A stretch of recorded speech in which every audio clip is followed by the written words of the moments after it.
Welcome back, friends. It's Mimi with Kid Stories and More. We are going to read, this is a classic, Paddington. Do you know Paddington Bear? If you don't, you need to. This is written by Michael Bond and illustrated by R.W. Alley. He's a fabulous, sweet bear that you're going to want to hear about. He is a fabulous, sweet young bear that loves to go on adventures. Let's follow him. You are going to want to grab this from your library if you have it to read along. If you don't, then just follow me. Paddington. Mr. and Mrs. Brown first met Paddington on a railway platform. In fact, that was how he came to have such an unusual name for a bear, because Paddington was the name of the station. The Browns were waiting to meet their daughter Judy when Mr. Brown noticed something small and furry near the left luggage office. "It looks like a bear," he said. "A bear?" repeated Mrs. Brown. "In Paddington Station? Don't be silly, Henry. There can't be." Do you spot the bear?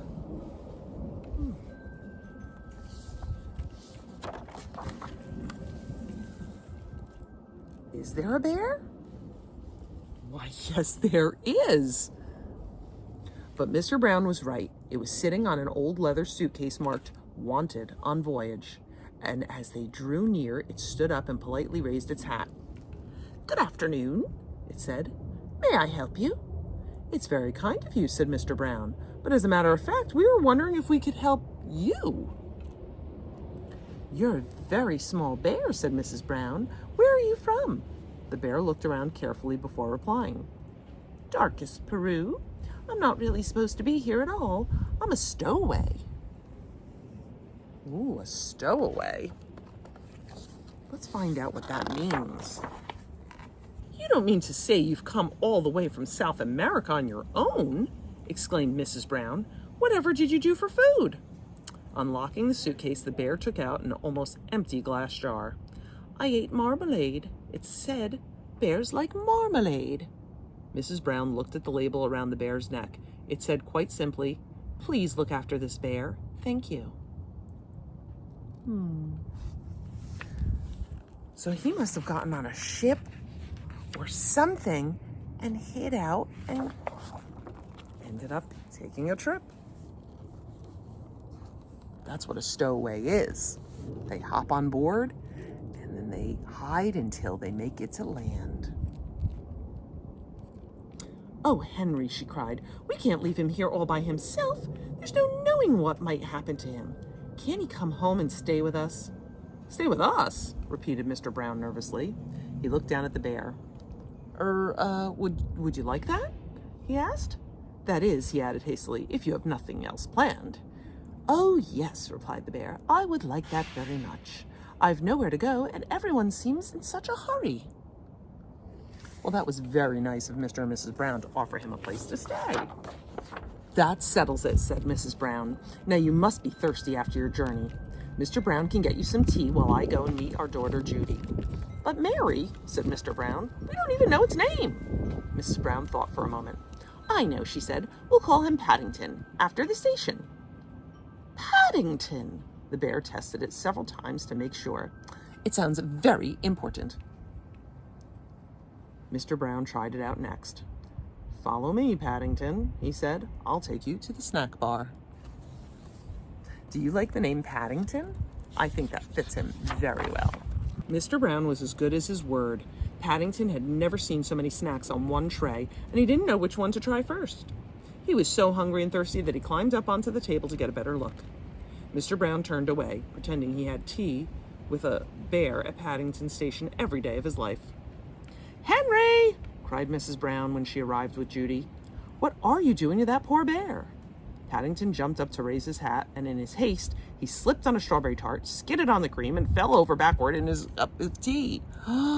He fell into the cup of tea? Look at that whole mess. "I think we'd better go before anything else happens," said Mr. Brown. Judy took hold of Paddington's paw. "Come along," she said. "We'll take you home, and you can meet Mrs. Bird and my brother Jonathan." Mr. Brown led the way to a waiting taxi. "Number 32, Windsor Gardens, please," he said. The driver stared at Paddington. "Bears is extra," he growled. "Sticky bears is twice as much. And make sure none of it comes off on my interior. It was clean when I set out this morning." This might end up being an expensive guest. The sun was shining as they drove out of the station, and there were cars and big red buses everywhere. Paddington waved to some people waiting at a bus stop, and several of them waved back. It was all very friendly. Paddington tapped the taxi driver on his shoulder. "It isn't a bit like darkest Peru," he announced. The man jumped at the sound of Paddington's voice. "Cream!" he said bitterly. "Cream and jam all over my coat!"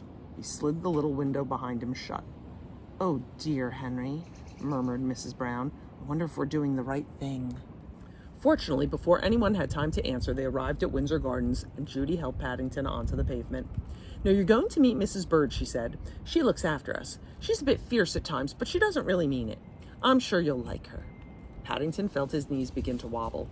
"I'm sure I shall, if you say so," he replied.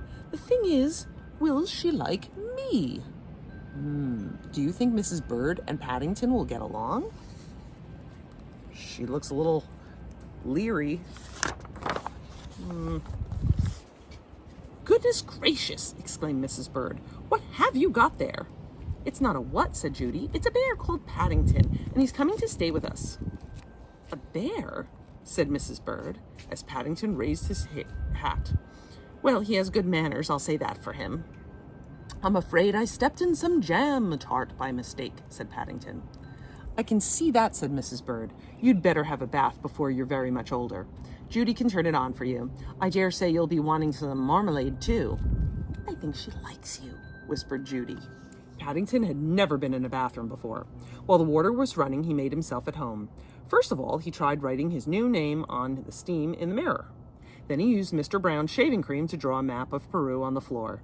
It wasn't until a drip landed on his head that he remembered what he was supposed to be doing. He soon discovered that getting into a bath is one thing, but it's quite another matter getting out, especially when it's full of soapy water. Oh no. Yikes!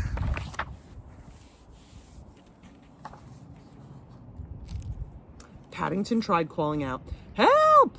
at first in a quiet voice, so as not to disturb anyone, then very loudly, "Help! Help!" When that didn't work, he began bailing the water out with his hat. But the hat had several holes in it, and his map of Peru soon turned into a sea of foam. Suddenly, Jonathan and Judy burst into the bathroom and lifted a dripping Paddington onto the floor. "Thank goodness you're all right," cried Judy. "We heard you calling out." "Fancy making such a mess," said Jonathan admiringly. "You should have pulled the plug out." "Oh," said Paddington, "I never thought of that." Well, in his defense, he's never been in a bathroom before, so he wouldn't know to do that. You and I did. When Paddington came downstairs, he looked so clean that no one could possibly be cross with him. His fur was all soft and silky. His nose gleamed, and his paws had lost all traces of the jam and cream.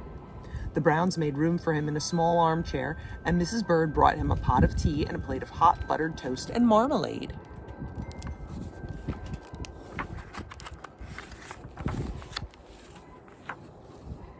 He is getting treated well there, isn't he? "Now," said Mrs. Brown, "you must tell us all about yourself. I'm sure you must have had lots of adventures." "I have," said Paddington earnestly. "Things are always happening to me. I'm that sort of a bear." He settled back in the armchair. "I was brought up by my Aunt Lucy in darkest Peru," he began, "but she had to go into a home for retired bears in Lima." He closed his eyes thoughtfully, and a hush fell over the room as everyone waited expectantly. After a while, when nothing happened, they began to get restless. Mr. Brown tried coughing. Then he reached across and poked Paddington. "Well, I never," he said. "I do believe he's fast asleep." "After all that's happened to him," said Mrs. Brown. "Is it any wonder?"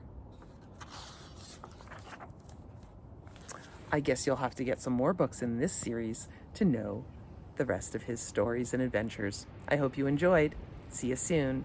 Like, share, subscribe, and follow us on all our social media in the description below. Bye-bye.